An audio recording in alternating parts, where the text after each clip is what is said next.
Colosseum के बारे में। कोलोसियम इटालियन कोलोसियो रोमन फोरम के पूर्व में रोम इटली शहर के केंद्र में एक अंडाकार एम्फीथिएटर है। यह अब तक निर्मित सबसे बड़ा प्राचीन एम्फीथिएटर है और अपनी उम्र के बावजूद अभी भी दुनिया का सबसे बड़ा स्टैंडिंग एम्फीथिएटर है। निर्माण 72 में सम्राट वेस्पासियन 69-79 ईस्वी के तहत शुरू हुआ और 80 ईस्वी में उनके उत्तराधिकारी और वारिस टाइटस 79-81 के तहत पूरा हुआ। डोमिनिटियन 81-96 के शासनकाल के दौरान और संशोधन किए गए। 3 सम्राट जो काम के संरक्षक थे, उन्हें फ्लेवियन वंश के रूप में जाना जाता है और एम्फीथिएटर को Flavian amphitheatre, Latin amphitheatre Flavium, Italian amphitheatro Flavio का नाम बाद के क्लासिकिस्ट और पुरातत्वविदों ने उनके परिवार के नाम फ्लेवियस के साथ जोड़ने के लिए दिया था। Colosseum travertine limestone, tuff volcanic rock और ब्रिक फेस्ड कंक्रीट से बना है।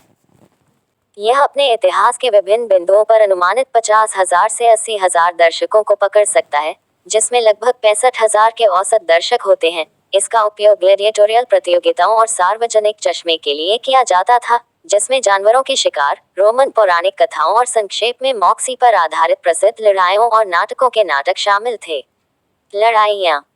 प्रारंभिक मध्ययुगीन युग में मनोरंजन के लिए इमारत का इस्तेमाल बंद हो गया। इसे बाद में इस तरह के उद्देश्यों के लिए पुनः उपयोग किया गया, जैसे कि एक धार्मिक आदेश के लिए हाउसिंग, वर्कशॉप क्वार्टर, एक किला, एक खदान और एक ईसाई मंदिर।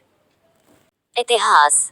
चुनी गई साइट के लिए नेस्कुलाइन और पैलेटाइन हिल्स के बीच एक निचली घाटी के तल पर एक समतल क्षेत्र था, जिसके माध्यम से एक नहर वाली धारा और साथ ही एक कृत्रिम झील दलदल था।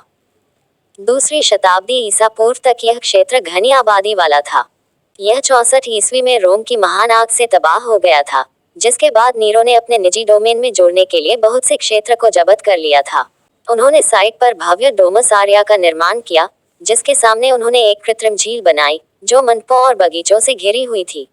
मौजूदा एक्वा क्लाउडिया एक्वाडक्ट को क्षेत्र में पानी की आपूर्ति करने के लिए बढ़ाया गया था और नीरो के विशाल कांस्य कोलोसस को डोमस आरिया के प्रवेश द्वार पर स्थापित किया गया था।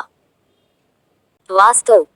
70 ईस्वी में प्रथम यहूदी रोमन युद्ध के बाद जेरूसलम की घेराबंदी के बाद यहूदी मंदिर से ली गई भव्य लूट से निर्माण को वित्तपोषित किया गया था। साइट पर पाए गए एक पुनर्निर्मित शिलालेख के अनुसार, सम्राट वेस्पासियन ने लूट के अपने सामान्य हिस्से से इस नए एम्फीथिएटर को खड़ा करने का आदेश दिया। अक्सर यह माना जाता है कि युद्ध के यहूदी कैदियों को रोम वापस लाया गया था और एम्फीथिएटर के निर्माण के लिए आवश्यक बड़े पैमाने पर कर्मचारियों की संख्या में योगदान दिया गया था, लेकिन इसके लिए कोई प्राचीन प्रमाण नहीं है कि यह पराजित आबादी के लिए अपमान जोड़ने के लिए रोमन अभ्यास के अनुरूप होगा।